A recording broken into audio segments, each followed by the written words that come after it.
Waalaikumsalam warahmatullahi wabarakatuh. Selamat pagi semuanya. Pagi, Bu. Oke, gimana keadaannya? Sehat semuanya? Sehat, Bu. Oke, ada yang nggak hadir nggak sebelumnya? Danu, Bu, gak Danu. hadir. Oke, Danu nggak hadir ya. Nah, sebelum ini kan mata pelajaran kedua nih. Sebelumnya kalian udah belajar apa?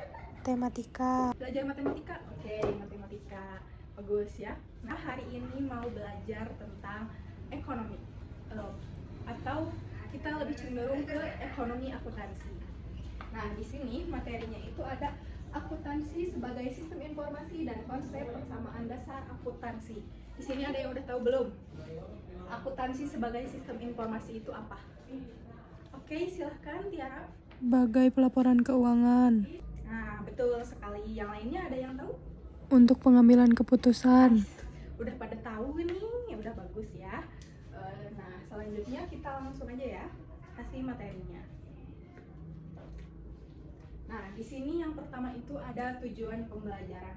Tujuan pembelajarannya ini yaitu untuk mendeskripsikan akuntansi sebagai sistem informasi dan juga menyajikan akuntansi sebagai sistem informasi serta mendeskripsikan konsep persamaan akuntansi. Nah, di sini selanjutnya yaitu ada pengertian akuntansi dan akuntansi sebagai sistem informasi. Di sini akuntansi adalah proses mengidentifikasi, mencatat, mengklasifikasi, meringkas dan juga menyajikan informasi keuangan untuk digunakan dalam pengambilan keputusan. Sistem informasi akuntansi adalah sistem yang mengumpulkan, memproses, dan menyajikan data keuangan, serta tujuannya untuk memberikan informasi yang relevan dan andal bagi pihak internal dan eksternal. Di sini ada yang tahu nggak pihak internal dan eksternal itu siapa? Ya silahkan Ricky. Pihak internal perusahaan, eksternal itu investor dan kreditor. Betul sekali ya. Pihak internal itu adalah perusahaan atau yang ada di dalam perusahaan, sedangkan eksternal itu untuk pemilik saham, investor seperti itu. Nah, di sini akuntansi itu proses untuk mengidentifikasi dan mencatat. Dan di dalam itu mencatat itu yang pertama ada mencatat laporan keuangan. Itu untuk perusahaan. Dan biasanya dibagikan kepada pihak internal maupun eksternal. Dan dalam laporan keuangan ini ada dua. Ada laporan keuangan yang hanya khusus untuk internal dan juga ada laporan keuangan yang juga bisa dipegang oleh eksternal. Dan keduanya ini biasanya berbeda ya. Jadi untuk internal ini biasanya lebih rinci, sedangkan untuk eksternal ini hanya hal-hal yang memang bisa diketahui oleh pihak luar. Nah, selanjutnya saja kita masuk ke dalam komponen sistem informasi akuntansi. Yang pertama itu ada input yang isinya itu data dari setiap transaksi. Apa saja sih transaksi itu? Ya, betul sekali ya. Di sini sudah ada. Transaksi itu mencakup penjualan dan pembelian barang dagang maupun pembelian untuk alat-alat kantor. Transaksi ini diinput ke dalam laporan keuangan. Selanjutnya yang kedua ada proses. Proses yaitu pencatatan dan pengolahan data transaksi. Di sini ada yang tahu nggak maksud dari pencatatan dan pengolahan data transaksi?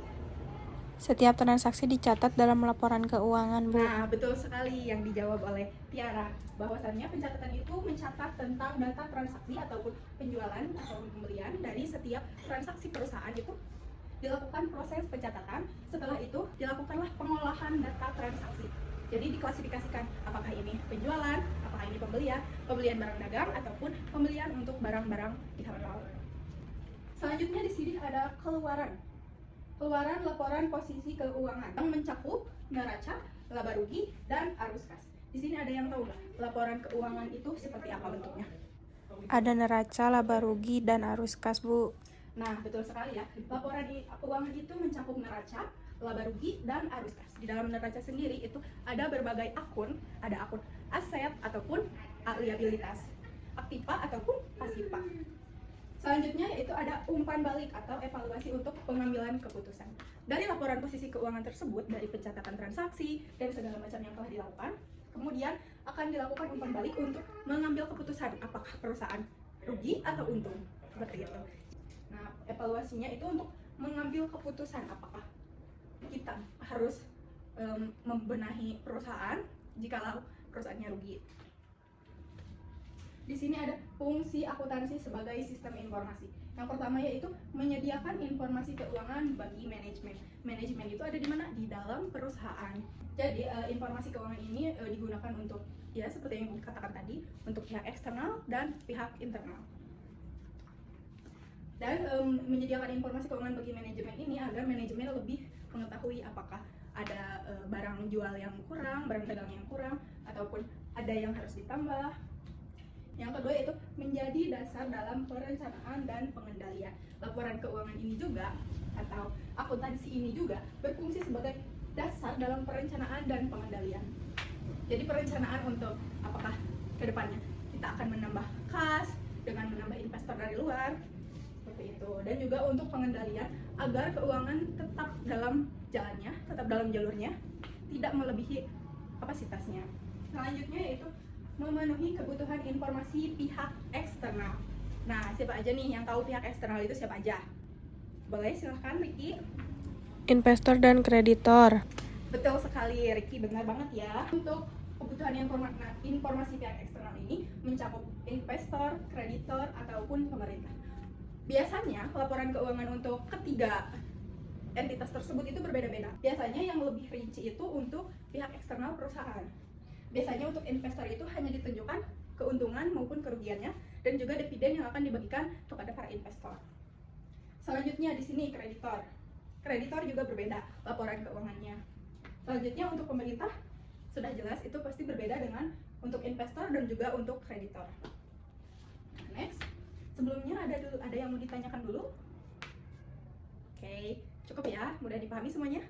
Mudah, Bu. Selanjutnya di sini ada konsep dasar persamaan akuntansi. Di sini ada yang tahu gak aset itu apa? Acungkan tangan. Ya, silakan Tiara. Aset itu harta yang dimiliki perusahaan. Nah, betul sekali ya. Aset itu adalah harta kekayaan yang kita miliki, baik barang dagang maupun barang-barang yang ada di kantor. Selanjutnya, liabilitas. Ada yang tahu gak liabilitas apa? Oke, boleh silakan Ricky. Liabilitas itu kewajiban, Bu. Betul sekali Ricky, hebat. Tepuk tangan untuk Ricky. Jadi liabilitas ini yaitu hutang ataupun kewajiban yang biasa kita sebut bahasa kitanya itu hutang. Itu kewajiban yang harus dibayar oleh perusahaan dalam tempo waktu atau dalam masa depan. Jadi liabilitas ini tentunya kita membeli sesuatu namun akan kita bayar di masa yang akan datang, dan ini menjadi sebuah kewajiban karena kita sudah menerima barangnya namun kita belum membayarkan uangnya. Selanjutnya di sini ada ekuitas. Ada yang tahu gak ekuitas apa? Modal setelah dikurangi utang. Betul sekali, ekuitas yaitu modal. Jadi ekuitas ini yaitu modal dari investor setelah dikurangi oleh kewajiban atau liabilitas atau utang. Nah, di sini aset sama dengan liabilitas ditambah ekuitas. Ada yang tahu gak maksudnya apa? Oke, silakan. Harta sama dengan utang ditambah modal. Nah, betul sekali ya. Jadi aset ini yaitu harta sama dengan utang ditambah modal. Oke, selanjutnya. Oke, silakan, ada yang mau bertanya? Apakah modal hanya dimiliki oleh perseorangan, Bu? Oke. Apakah ekuitas ini hanya dipegang oleh yang memiliki modal atau oleh investor? Jadi ekuitas itu yaitu modal. Jika perusahaannya perseorangan, modal itu hanya dimiliki oleh satu orang. Ingat, jika perusahaan perseorangan, modal hanya dimiliki oleh satu orang. Jika perusahaan berupa CV, itu dimiliki oleh 2 orang atau lebih. Modalnya itu dimiliki 2 orang atau lebih. Selanjutnya, untuk perusahaan yang TBK atau terbuka, itu biasanya dimiliki oleh investor.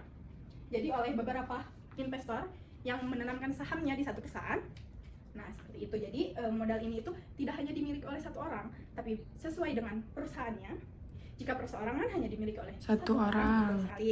Jika CV oleh 2 orang atau betul lebih. sekali. Jika terbuka itu bisa lebih dari 100 orang yang memilikinya sesuai dengan seberapa besar perusahaan tersebut.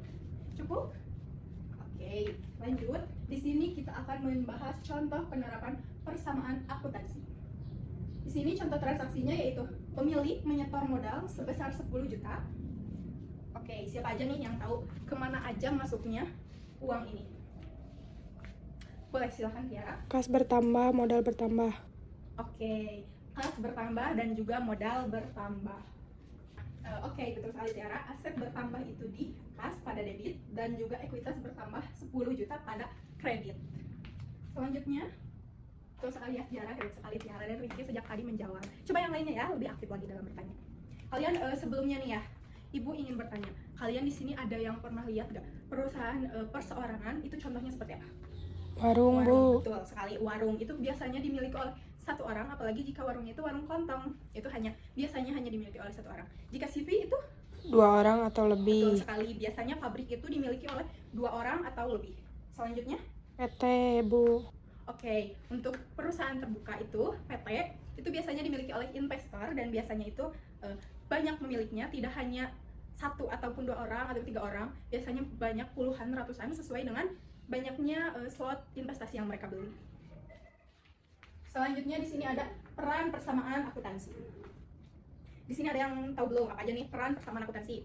Oke, belum ada yang tahu ya, biar Ibu jelasin ya. Yang pertama yaitu menjadi dasar akuntansi dalam akuntansi. Yang kedua, menjaga keseimbangan dalam laporan keuangan. Dan yang ketiga, mempermudah pemahaman posisi keuangan. Seperti itu ya. Nah, terakhir itu ada kesimpulan. Akuntansi berfungsi sebagai sistem informasi penting dalam dunia bisnis. Sistem ini membantu dalam pengambilan keputusan yang berbasis pada data. Selanjutnya, persamaan dasar akuntansi ini menjadi fondasi pencatatan dalam transaksi keuangan. Jadi, akuntansi ini berfungsi sebagai sistem informasi yang penting dalam bisnis untuk menentukan perusahaan ini untung atau rugi. Nah, selanjutnya, sistem ini juga membantu dalam pengambilan keputusan yang berbasis pada data. Selanjutnya, persamaan dasar akuntansi ini menjadi fondasi pencatatan transaksi keuangan. Jadi, transaksi keuangan yang neraca, laporan laba rugi, laporan perubahan ekuitas, itu semuanya tercakup dalam persamaan dasar akuntansi yang akan menjadi fondasi utama dalam transaksi keuangan. Oke, sebelumnya nih, ada yang ditanyakan dulu gak? Dari semua materi tadi. Boleh Ibu kasih waktu ya. Oke, gak ada yang ditanyakan ya. Sebentar, sejak tadi Ibu lihat nih ya, kanan kiri kalian ini banyak sampah. Coba sebelumnya Ibu kasih waktu 1 menit untuk melihat kanan kiri kalian, lalu buang sampahnya pada tong sampah di luar. Oke, silakan. Oke, bagus ya semuanya, udah bersih lagi. Coba tertib lagi duduknya. Coba KM siapkan lagi untuk tertib lagi duduknya. Bagus sekali. Nah, sekarang Ibu mau tanya nih. Tadi kan di materi itu ada tentang liabilitas. Yang mencakup liabilitas itu apa aja sih? Ibu mau tanya. Menurut logika kalian, silakan. Pembelian barang dagang secara kredit, Bu. Nah, betul sekali ya. Yang mencakup utang itu baik pembelian barang dagang secara kredit, pembelian barang untuk perusahaan secara kredit itu masuknya dalam utang atau liabilitas. Betul sekali ya, Riki jawabannya. Terima kasih, tepuk tangan untuk Riki. Selanjutnya kita akan masuk ke dalam diskusi.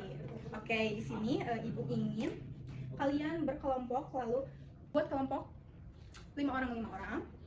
Coba siapkan dulu kelompoknya. Boleh dikocok atau 1, 2, 3, 4, 5. Itu 2, 3, 4, 5. Itu ya kelompoknya. Coba berkelompok ya semuanya. Ibu beri waktu 3 menit untuk berkelompok dengan kelompoknya masing-masing. Oke, jadi kelompoknya kayak tadi ya. 1, 2, 3, 4, 5, satu kelompok. 1, 2, 3, 4, 5, satu kelompok. 1, 2, 3, 4, 5, satu kelompok. Gitu ya, seterusnya. Gitu pun seterusnya. Oke, selanjutnya Ibu ingin kalian mengetahui atau Ibu ingin bertanya dan kalian harus berdiskusi dengan teman kalian ya. Ini dia pertanyaannya. Apa saja sih komponen dalam sistem informasi akuntansi ini? Kalau kalian memperhatikan, kalian menulis apa yang Ibu terangkan tadi, kalian akan mengetahui apa saja komponen dalam sistem informasi keuangan ini. Selanjutnya, yang kedua, jelaskan contoh transaksi yang mempengaruhi persamaan dasar akuntansi. Kalau kalian memperhatikan juga, kalian pasti bisa menjawab ini. Yang ketiga, mengapa informasi akuntansi penting bagi pihak eksternal? Oke, silahkan ya. Kalian berdiskusi dulu dengan kelompoknya masing-masing. Setelah itu nanti presentasikan ya di depan hasil jawaban dari diskusi kalian.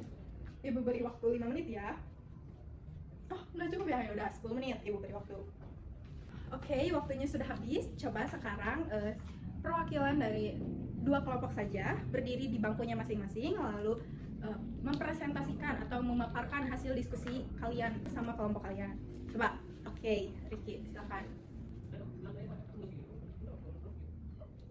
Nah, oke, betul sekali. Kelompok 1 jawabannya sangat tepat. Tepuk tangan untuk kelompok 1. Betul sekali ya, apa yang dipaparkan oleh kelompok 1 dan juga yang dipaparkan oleh perwakilannya Ricky. Selanjutnya untuk, ya silakan, kelompok 4. Oke, silakan. Nah, betul sekali apa yang dipaparkan oleh kelompok 4. Tepuk tangan untuk kelompok 4. Nah, oke, semuanya duduk kembali ya. Nah, tugas ini itu dikumpulkan hari ini di depan langsung. Selanjutnya sekedar menambahkan karena untuk poin pertama dan kedua ini kalian sudah sangat benar ya. Namun untuk poin ketiga sepertinya akan ibu tambahkan karena mungkin sedikit kurang tepat, namun tetap bagus, tetap masuk pada jalur akuntansi, tetap ada dalam materi, namun hanya sedikit kurang tepat atau hanya sedikit ada kekurangan. Nah, mengapa sih informasi akuntansi ini penting bagi pihak eksternal? Kenapa? Nah, untuk investor, investor itu membutuhkan informasi untuk menilai kinerja dan potensi perusahaan. Jadi, apakah potensi keuntungan perusahaan ini ke depannya akan lebih bagus atau ternyata perusahaan mengalami kerugian dan para investor ini juga menurun. Mereka tidak mendapatkan untung, malah mendapatkan kerugian. Selanjutnya, bagi kreditor sendiri, kreditor ini biasanya bank atau pemberi pinjaman lain seperti koperasi, seperti itu ya, atau lembaga keuangan lainnya. Nah, kenapa penting bagi kreditor? Karena memerlukan informasi untuk menentukan kemampuan perusahaan untuk melunasi utangnya. Karena kan perusahaan ini meminjam uang ya kepada kreditor. Lalu kreditor harus melihat dari laporan posisi keuangan apakah perusahaan ini bisa membayar utangnya atau tidak dari melihat pendapatan dan juga hutang perusahaan. Biasanya dua komponen itu yang dilihat, apakah perusahaan mampu untuk membayar atau tidak, atau membayar utangnya atau tidak. Selanjutnya bagi pemerintah. Nah, bagi pemerintah sendiri, kenapa laporan posisi keuangan ini diperlukan itu untuk melihat apakah mengetahui dan mengawasi untuk kepentingan pajak. Oke, ada yang mau ditanyakan sebelumnya? Cukup ya, baik. Selanjutnya kita mencapai akhir pembelajaran. Jadi kesimpulan untuk pembelajaran ini sudah dipaparkan tadi. Pembelajaran ekonomi hari ini sudah selesai. Sebelumnya ada yang mau bertanya? Oke, tidak ada, cukup ya semuanya. Tugasnya dikumpulkan di meja ibu sekarang. Oke. Ibu mau absen dulu ya, siapa aja yang hadir. Coba Ricky, Tiara.